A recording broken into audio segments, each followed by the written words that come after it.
అగో ముచ్చట చూస్తున్నారు కదా, స్క్రీన్ మీద పైసలు కనిపిస్తూ ఉన్నాయి. ఆ పైసలు ఏడికెళ్ళి వచ్చినాయో తెలుసా? లంచం. అవును, ఈడ చూస్తే గవర్నమెంట్ అధికారులు ఇవాళ రేపు విఆర్ఏలు, విఆర్ఓలు, గవర్నమెంట్ డాక్టర్లు, గవర్నమెంట్ టీచర్లు, ఈ రకంగా గవర్నమెంట్ ఉద్యోగం చేసే వాళ్ళందరూ లంచాలు ముడుపులన్నీ వెనకేసుకుంటా ఉన్నారు. అట్లనే ఇక ఈడ ఒక అధికారి ఏం చేసిండో తెలుసా?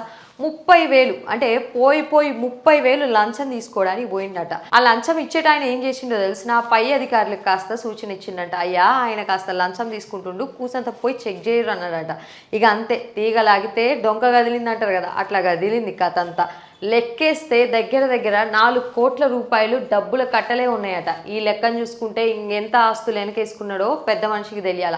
ఈ ముచ్చట ఏడే జరిగిందో తెలిసినుల్లా, ఒడిశాలోని ఒక గవర్నమెంట్ అధికారి ఇంట్లో జరిగింది. సో ఆయన చేసిన ముచ్చట ఇదంతా. మొత్తం ఎంటైర్ ఒడిశాలా ఇంత ఎక్కువ మొత్తంలో డబ్బు సంపాదించి ఇట్లా రెవెన్యూ అధికారులకి దొరికిన వాళ్ళలో ఈయన మొట్టమొదటి స్థానం గెలిచిందట.